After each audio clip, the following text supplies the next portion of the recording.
नमस्कार, राम राम जी, सत श्री अकाल। आप सभी का एक बार फिर से स्वागत है फिम्स हॉस्पिटल के नए और ताजा तरीन पॉडकास्ट में। इस पॉडकास्ट में हम बात करने वाले हैं हेपेटाइटिस के बारे में।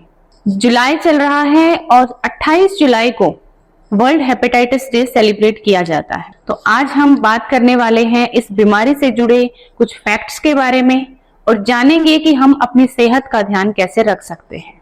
इस महत्वपूर्ण विषय पर बात करने के लिए आज हमारे साथ हैं शहर के जाने माने डॉक्टर कर्नल भगत, जो फिम्स हॉस्पिटल के गैस्ट्रोएंटेरोलॉजी डिपार्टमेंट के हेड हैं। He is MBBS MD DM gastroenterology AIIMS and उनको 40 साल से ज्यादा एक्सपीरियंस है। मिलते हैं डॉक्टर भगत से। Hello sir, how are you? Hello, I am good, thank you. Sir, क्या आप थोड़ा हमें बता सकते हैं कि क्या हेपेटाइटिस है, कितने उसके क्या टाइप्स होते हैं, और मतलब जो व्यूअर्स हैं उनको जानने की क्या आवश्यकता है उसके बारे में? हेपेटाइटिस का जो शब्द है ना, उसमें दो शब्द का संग्रह है। हेपा यानी कि लिवर और आइटिस यानी कि इन्फ्लेमेशन। तो मूल तौर पे इसमें इसका मकसद ये है कि हेपेटाइटिस का मतलब है कि लिवर में इन्फ्लेमेशन आ गई, सोज आ गई है, एंजाइम्स उसके बढ़ जाते हैं और जो लिवर सेल्स हैं वो फूल जाते हैं। अब हेपेटाइटिस किन कारणों से होता है? ये तो बहुत सारे कारण हैं, लेकिन मुख्यतः इनको सबसे पहले तो मैं प्राथमिकता दूंगा वायरसेस को। जैसे हेपेटाइटिस के कई सारे वायरसेस हैं, इनको अपने अलग अलग नाम दिए हुए हैं। Hepatitis A, hepatitis B, hepatitis C, hepatitis D, hepatitis E. Okay, तो वायरसेस एक हो गए। उसके बाद सबसे इम्पोर्टेंट कारण आ जाता है अल्कोहल, उससे बन जाता है अल्कोहलिक हेपेटाइटिस। पहला था वायरस हेपेटाइटिस, ये है अल्कोहलिक हेपेटाइटिस। और एक और जो नया रोग बन रहा है वैश्विक तौर पे, महामारी के तौर पे आ रहा है, वो है फैटी लिवर। फैटी लिवर से नॉन अल्कोहलिक स्टीएटोहेपेटाइटिस या मेटाबॉलिक डिस्फंक्शन एसोसिएटेड हेपेटाइटिस, स्टीएटोहेपेटाइटिस, ये है। उसके अलावा ऑटो इम्यून हेपेटाइटिस, जिसमें हमारे अपने जो इम्यूनिटी का जो प्रोसेस है वो खुद आत्मघात पे आ जाता है, अपने ही लिवर को डिस्ट्रॉय करने लग जाता है, उसको बोलते हैं हम ऑटो इम्यून हेपेटाइटिस जी। फिर कई सारे टॉक्सिक एजेंट्स हैं, जैसे हम लोग टीबी की दवाई दे देते हैं, उससे भी हमारा हेपेटाइटिस हो जाता है। ओरल कॉन्ट्रासेप्टिव्स हैं, गर्भ निरोधक गोलियां, तो या एनेस्थीसिया के जो एजेंट्स हैं, बेहोशी के जो दवाइयां हैं, उनसे लिवर पे फर्क पड़ता है। स्टेरॉइड्स हैं, या जो कैंसर में जो दवाइयां इस्तेमाल करते हैं उनसे हो जाता है। कई इन्फेक्शंस हैं जिनसे हमें हेपेटाइटिस हो सकता है, जैसे कॉमन तौर पे मैं याद कराऊं, टाइफॉइड है या मलेरिया है। उसके अलावा कैंसर्स हैं जो लिवर को डैमेज कर सकते हैं, और बाकी और कारण भी हैं। लेकिन एक और छोटा सी चीज़ है, जैसे मशरूम, खुम्बी, उसकी भी एक प्रजाति है जो खाने से लिवर को डैमेज कर देती है, एमेनाइटा फेलोइडीज उसको बोलते हैं। तो कई सारे ये कारण बन गए हैं जिनकी वजह से लिवर को प्रॉब्लम हो जाती है। सर, मैं जानना चाहूंगी कि हेपेटाइटिस को जल्दी से जल्दी डिटेक्ट करना क्यों आवश्यक है और उसके क्या साइन एंड सिम्टम हो सकते हैं? कमजोरी होना, बुखार होना, भूख ना लगना, उल्टी होना, कभी कभी दस्त हो जाना, पेट में दर्द होना, और सबसे इम्पोर्टेंट पीलिया हो जाना। ये तो हैं कारण। इन कारणों से अगर किसी को कोई तकलीफ हो रही हो तो तुरंत उनको उपचार के लिए डॉक्टर से परामर्श करा लेना चाहिए। और इम्पोर्टेंट क्यों है? क्योंकि कुछ जो मैंने आपको कारण बताए उनमें से कुछ तो ऐसे हैं जो रिवर्सिबल हैं, जो होते हैं और ठीक हो जाते हैं, लेकिन कुछ ऐसे कारण हैं जिनसे लिवर को एक बार डैमेज शुरू हो गया तो जैसे फुलझड़ी जलती है, ये चलते चलते चलते चलते आगे जाके बड़े घातक और भयानक रोग में परिवर्तित हो जाता है। जैसे अक्यूट हेपेटाइटिस हुआ, फिर वो क्रॉनिक हेपेटाइटिस हुआ, फिर वो सिरोसिस हुआ, फिर वो टाइम पे अगर पता नहीं कैंसर में भी परिवर्तित। अगर टाइम पे हम उसको नहीं डिटेक्ट करते हैं तो इट कैन बी वर्सन। इसलिए बहुत जरूरी है कि आप इसको जल्दी ही इसका मतलब पहचान कर लें और फिर उसका निदान कर लें। सर, हेपेटाइटिस फैलता कैसे है और मतलब इसको प्रिवेंट कैसे कर सकते हैं कि ये ना हो? अपने आप को प्रोटेक्ट करना है तो कोई कैसे करे? अच्छा सवाल है। सबसे पहले तो ये जानना जरूरी है कि वायरस जो सबसे प्रधानतः प्रमुख कारण है हेपेटाइटिस का, उसमें 2 किस्म के ट्रांसमिशंस होते हैं। एक हेपेटाइटिस ए और हेपेटाइटिस ई। ये फीको ओरल ट्रांसमिशन रूट होता है इसका, यानी कि आपने कंटेमिनेटेड फूड या कंटेमिनेटेड वाटर लिया, उसके बाद में आपको शरीर में ये वायरस प्रवेश कर जाता है और लिवर को अफेक्ट करता है। दूसरा है हेपेटाइटिस बी, हेपेटाइटिस सी। ये जो है ये इसका ट्रांसमिशन रूट बिल्कुल ही अलग है। जैसे सेक्सुअल इंटरकोर्स हो, अनसेफ सेक्स हो, ब्लड प्रोडक्ट्स हो, अनहाइजीनिक नीडल्स हो, बॉडी पियर्सिंग हो, टैटूइंग हो, डायलिसिस के दौरान ब्लड प्रोडक्ट साफ ना हो, तो उसके वजह से बेसिकली ब्लड के कांटेक्ट में आने से। और हेपेटाइटिस बी में 2 तरह का और सब ग्रुप बना दिया जाता है।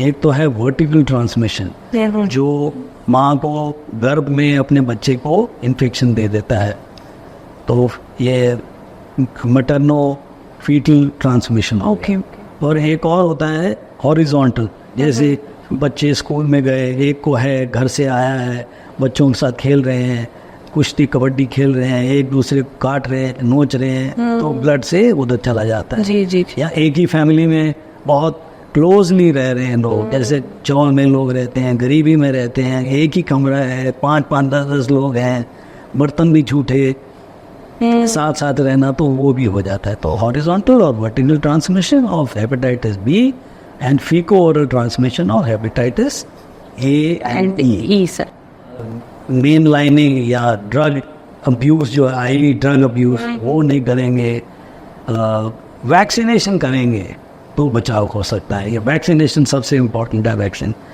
तो वैक्सीनेशन, टेस्टिंग एंड ट्रीटमेंट, तो ये 3 चीज़ें हो गई। तो उस लिहाज से हम लोग यूनिवर्सल प्रिकॉशन का बड़ा उपचार करते हैं। यूनिवर्सल प्रिकॉशन में हमें 3 चीज़ों का ध्यान रखना होता है। एक, प्रिवेंट इन्फेक्शन, हैंड वॉशिंग हो गया, साफ खाना खाया, तो ये हो गया प्रिवेंशन ऑफ इन्फेक्शन जी। उसके बाद में जो हमारे इक्विपमेंट्स हैं, नीडल्स हैं, ब्लेड्स हैं, इनको बड़ा ध्यान से रखना है, उनका स्टेरिलाइजेशन कराना बहुत ज़रूरी है। बिल्कुल। डिस्पोजेबल नीडल्स का इस्तेमाल करना चाहिए। टीके में बड़ा ध्यान देना चाहिए। डायलिसिस के दौरान वो मशीन जो सिर्फ हेपेटाइटिस बी के लिए है, वो हेपेटाइटिस बी वाले मरीज़ों के लिए रखी जाए, सी वालों के लिए सी वाली रखी जाए, और ज़्यादातर इन चीज़ों पे ध्यान रखना चाहिए। ठीक। और जो तीसरी चीज़ है वो ये है कि जो बायोमेडिकल वेस्ट है जी, उसका सही डिस्पोजल होना चाहिए। अगर ये 3 फ्रंट्स में हम काम करें तो we are doing what we call universal precaution. Waste generate हो रहा है, उसको ठीक से डिस्पोज करें, इंक्लूडिंग शाफ्ट्स। ठीक है सर, मैं ये जानना चाहूँगी कि क्या हेपेटाइटिस के लिए वैक्सीन अवेलेबल है, और अगर है तो किस किस को लेनी चाहिए? देखिए, अभी तक हमारे पास हेपेटाइटिस ए का वैक्सीन अवेलेबल है और हेपेटाइटिस बी का वैक्सीन अवेलेबल है जी। बट मैंने आपको अभी समझाया कि बी और सी जो है वो ज़्यादा गंभीर बीमारियां हैं। एक बार हो जाए तो चांसेस ऑफ क्रॉनिक हेपेटाइटिस का होना बहुत ज़्यादा इसमें रहता है। इसलिए हमारा मुख्य ध्यान जो है प्रिवेंशन का हेपेटाइटिस बी पे होता है। तो हेपेटाइटिस बी की वैक्सीन हमारे पास है, काफ़ी कारगर हैं। 3 शॉट्स लगाए जाते हैं और इससे 95% प्रोटेक्शन मिल जाता है। अधिकांश में हमें बूस्टर की आवश्यकता ही नहीं पड़ती है अगर हमने कोल्ड चेन को सही से बना के रखा। और इसको इतना ज़रूरी हो गया है कि गवर्नमेंट ऑफ इंडिया ने यूनिवर्सल इम्यूनाइजेशन प्रोग्राम में भी शामिल कर लिया है। तो हम तो ये कहेंगे कि नवजात शिशु से ही पहले दिन से ही उसको वैक्सीन लगा दिया जाए। बट अगर वो मुमकिन नहीं है तो पहले 8 से 12 हफ्तों के अंदर ये वैक्सीन लगा देना चाहिए। और जहाँ तक सवाल रहा हेपेटाइटिस ए का, तो उसका यूज़ हम बहुत कम करते हैं। उसको फर्ज करो किसी को क्रॉनिक लिवर डिजीज़ पहले से ही है तो उसको हम हेपेटाइटिस ए का इंजेक्शन लगा देते हैं प्रिवेंशन के लिए, ताकि कोई भी वो है ना कि एक तो वैसे ही बीमार है, ऊपर से एक और नहीं नीम पे करेला चढ़ने वाली बात, तो वो और आघात ना पहुंचाए, इसलिए उसको हेपेटाइटिस ए का वैक्सीन में दे देते हैं। सिरोसिस के पेशेंट्स हो गए जो डायलिसिस पे जा रहे हैं उनको दे देते हैं। एक और चीज़ है, जहाँ पे आउटब्रेक ऑफ इन्फेक्शन एक कम्युनिटी के अंदर ज़्यादा हो जाता है, फर्ज करो किसी हॉस्टल में, किसी जेल में, किसी हॉस्पिटल में अगर आउटब्रेक हो जाए तो प्रिवेंट करने के लिए इंडेक्स केस से बाकी लोगों में हेपेटाइटिस ए वैक्सीन दिया जा सकता है। फिर कुछ लोग ऐसे हैं जो विदेशी हैं, जो इंडिया आ रहे हैं या ऐसी जगह आ रहे हैं जहाँ पे ये बहुत एंडेमिक है, प्रचलित है पहले से ही, तो उनको बचाव के लिए वो हेपेटाइटिस ए का वैक्सीन लगा सकते हैं। तो हेपेटाइटिस बी का तो मैं कहूँगा सबको ही लगना चाहिए, जिनको अब बड़ी उम्र में भी नहीं लगा वो लगवा लें। Hepatitis B surface antigen test करा लें, अगर उनको एक्सपोजर नहीं हुआ है तो उनको लगवाना ही चाहिए, इससे बहुत फायदा है। कोई स्पेसिफिक एज नहीं है सर, कभी भी लगवा सकते हैं? हाँ, मैं तो ये कहूँगा बचपन में ही लग जाए, ताकि इसका जो एक्सपोजर जो है हेपेटाइटिस बी का और इसका जो वो है तकलीफ, वो बाद में जाके बड़े रूप ना धारण कर ले। हेपेटाइटिस सी का वैक्सीन नहीं है हमारे पास, तो इसलिए हम सिर्फ प्रिवेंशन के तौर पे अच्छी हाइजीनिक कंडीशंस ही जो हमारे लाइफस्टाइल है उसको हम मेंटेन करें। ब्लड ट्रांसफ्यूजन के दौरान, डायलिसिस के दौरान, ऑपरेशंस के दौरान डबल ग्लव्स पहने, जब ब्लड कहीं गिर जाए तो उसको हम मॉपिंग के लिए पेपर क्लॉथ से साफ करें, ये ज़रूरी हो गया है। बाकी ई के लिए सोच चल रहा है, उम्मीद है कि जल्द उसके लिए भी वैक्सीन हमारे पास तैयार हो जाएगा। सर जैसा कि आपने बोला कि सी के लिए हमारे पास, हेपेटाइटिस सी के लिए हमारे पास कोई वैक्सीन नहीं है, तो उसके हम क्या चैलेंजेस फेस कर सकते हैं उसके लिए? देखिए, एक बहुत बड़ा यंत्र हमारे हाथ में नहीं है हेपेटाइटिस सी के लिए, जैसे बी के लिए है। बी को हम क्योर कर सकते हैं या प्रिवेंट कर सकते हैं, लेकिन सी के लिए हमारे पास वो सब चीज़ें नहीं है, वैक्सीन नहीं है। इसलिए हमें बिहेवियर पे ध्यान देना पड़ेगा। जो इंट्रावीनस ड्रग यूज़र्स हैं वो अपनी ये गंदी आदतों से बाज आएँ, एक दूसरे को नीडल शेयरिंग ना करें, बॉडी पियर्सिंग और टैटूइंग ना कराए, इस नीडल स्टिक इंजरी हो जाती है। हेपेटाइटिस बी का खतरा ज़्यादा है, सी में इतना नहीं है। इसलिए क्योंकि इसके लिए ट्रांसमिशन के लिए हमें लार्ज वॉल्यूम ऑफ ब्लड का कांटेक्ट चाहिए। तो ब्लड ट्रांसफ्यूजन हो रहा हो, डायलिसिस हो रहा हो, बार बार मशीन पे इंसान जा रहा हो, तब जाके होता है, या मेन लाइनिंग कर रहे हो तब होता है। या कई लोग जैसे आजकल हो रहा है ना, टैटूइंग हर जगह करा रहे हैं, पूरे बॉडी पे ही टैटूइंग करा रहे हैं। और आप लोगों में जैसे बॉडी पियर्सिंग इधर उधर सब जगह करा रहे हैं, बार बार करा रहे हैं, तो उसमें खतरा बढ़ जाता है। तो ये सब चीज़ों से बात आए, वैक्सीन नहीं है, लेकिन उसके बावजूद हमारे पास ये जो है precautionary measures we can take. और जो नॉर्मल हस्बैंड वाइफ का रिलेशन है, उसमें हेपेटाइटिस सी का ट्रांसमिशन एक से दूसरे को होने की संभावना बहुत ही कम है, क्योंकि मैंने आपको बताया कि उसमें हमें वॉल्यूम ज़्यादा चाहिए। जी sir, can you please help us with the treatment measures? क्या ट्रीटमेंट एडवांसमेंट अभी क्या आ गया है? हेपेटाइटिस अगर किसी को हो जाता है तो कैसे वो ट्रीट कर सकते हैं? ये बहुत अच्छा प्रश्न है आपका, बिकॉज अब हमारे पास आर्मामेंटेरियम में बहुत सारे और टूल आ गए हैं। पहले हमारे पास एक या दो दवाइयाँ होती थी हेपेटाइटिस बी की, और एक केवल इंजेक्शन हुआ करता था और एक गोली हुआ करती थी। और हेपेटाइटिस सी का इलाज लंबा चलता था, कई बार 1 साल, कई बार 2 साल, और उसके बाद में भी जिसको हम बोलते हैं ना सस्टेन्ड वायरोलॉजिकल रिस्पॉन्स, ये वायरस खत्म हो गया और 6 महीने के बाद जब टेस्ट किया तो वायरस की मात्रा 0 है, उसको हम SVR बोलते हैं। तो वो पाना बड़ा ही मुश्किल था। तो जहाँ तक सवाल हेपेटाइटिस बी का है, वो वहाँ पे इतना ज़्यादा वो नहीं है, हालांकि वहाँ पे भी हमारे पास अच्छी दवाइयाँ आ गई हैं, लेकिन हेपेटाइटिस बी का ट्रीटमेंट जो है वो फाइनाइट नहीं है, लिमिटेड नहीं है। आपको एक बार आपने तय कर लिया कि इसको हमने वायरस को ख़त्म करने की दवाई देनी है, तो मैं तो समझता हूँ कि आजीवन ही दवाई खानी पड़ेगी। बेशक उसको एक ही गोली खानी है, महंगी भी नहीं है, उसका साइड इफ़ेक्ट भी ज़्यादा नहीं है, लेकिन ये है। तो अब कई सारे एडवांसेस आ गए हैं। अभी तक हमने बात करी प्रिवेंटिव वैक्सीन की, जी, अब थेराप्यूटिक वैक्सीन भी आ गया है हेपेटाइटिस बी का।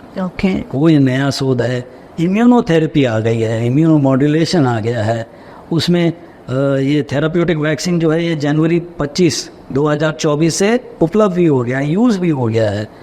सर मैं ये जानना चाहूंगी कि कम्युनिटी का क्या रोल रहेगा? जैसा कि मतलब हम जानते हैं कि 2017 में WHO की एक रिपोर्ट थी, उसके अनुसार था कि 2030 तक हमें हेपेटाइटिस को खत्म कर देना है। तो उसमें कम्युनिटी का क्या इन्वॉल्वमेंट रहेगा सर? देखिए, हेपेटाइटिस की समस्या बहुत जटिल है और बहुत ज़्यादा है इन टर्म्स ऑफ नंबर्स, और इससे हमें मॉर्बिडिटी और मोर्टेलिटी दोनों को कंट्रोल करना है। तो आप ये कहिए कि सिर्फ समाज ही इसको ध्यान रखे या सिर्फ नेशन ही या कंट्री ही इसका ध्यान रखे, तो स्वास्थ्य संगठन ही केवल काम करे, ऐसा नहीं हो सकता है। हमें संगठित होके, एकजुट होके, बिल्कुल इंडिविजुअल लेवल पे, सोसाइटी के लेवल पे, कम्युनिटी के लेवल पे, नेशनल लेवल पे और इंटरनेशनल लेवल पे ग्लोबली कंसर्टेड एफर्ट करना है, तभी जाके हमें इस पे विजय प्राप्त करने का सौभाग्य मिल सकता है। जिस तरह की वर्ल्ड जो WHO की एक रिपोर्ट थी 2017 में, तो ये तय तब हुआ था कि भाई हम कुछ भी करें, हम 2030 तक इसको ख़त्म कर दें। तो ये उन्होंने तब से फैसला लिया है और उसकी ओर हम अग्रसर हैं। बहुत सारी चीज़ें हो रही हैं, जैसे मैंने बताया आपको, कई फील्ड्स में हो रहा है, वैक्सीन आ रहे हैं, कम्युनिटी के लेवल पे हो रहा है और अवेयरनेस प्रोग्राम हो रही है। तो मकसद हमारा ये है कि सबसे पहले जितने भी हेपेटाइटिस हैं वो अनडिटेक्टेड ना रह जाए। आपको जान के ताजुब होगा कि जितने भी हेपेटाइटिस के केसेस हैं, सिर्फ 10% ऐसे हैं जिनका हम पहले से ही जान लेते हैं। हो जाने के बाद वो एक दूसरी चीज़ है, पहले से ही पकड़ में आ जाए तो उसका अच्छा इलाज हो सकता है, अर्ली डिटेक्शन जी। और उसकी तरफ से हमें ग्लोबली एक तो अवेयरनेस रेज करनी है, जागरूकता होनी चाहिए, हेपेटाइटिस है क्या, हमें क्या है, उसको होगा हमें थोड़ी होगा, सबको जो होके ये काम करना है। तो अवेयरनेस रेज करनी है, फिर हमें जितने भी प्रिवेंटिव मेजर्स हैं उनको स्टेप अप करना पड़ेगा एट द ग्लोबल लेवल। तो इसके लिए हम लोग हर साल जो है हेपेटाइटिस डे मनाते हैं। हेपेटाइटिस डे से एक महीना 2 महीना पहले ही हम हेल्थ अवेयरनेस का कैंपेन शुरू कर देते हैं। उसको हम मई के महीने को हम बोलते हैं हेपेटाइटिस डिटेक्शन मंथ जी। भाई जितने ज़्यादा हो, कोशिश ही होनी चाहिए कि ज़्यादा से ज़्यादा केस हमारे पकड़ में आ जाए और उनमें एटलीस्ट 50% जो है वो ट्रीट होके अच्छे हो जाए, ताकि और ना फैले समाज में, और ना फैले। ठीक है ना जी सर। और इस दिन वर्ल्ड हेपेटाइटिस के दिन हम कई सारे इवेंट्स करते हैं, जैसे आज हम हेपेटाइटिस डे के उपलक्ष्य ये पॉडकास्ट कर रहे हैं, ऐसी हेल्थ टॉक्स होती हैं, ऐसी अवेयरनेस कैंपेन्स होती हैं, ज़्यादा से ज़्यादा लोगों को हम बता सकें। हाँ, इसमें रोड शोज भी कर सकते हैं जी। आप पॉडकास्ट, वेबकास्ट, आप अपने डिस्कशंस कर सकते हैं, टीवी में, मास मीडिया में इसका प्रचार कर सकते हैं कि भाई हमारे पास इसका इलाज है, प्रिवेंटिव मेजर्स क्या ले सकते हैं ताकि हो।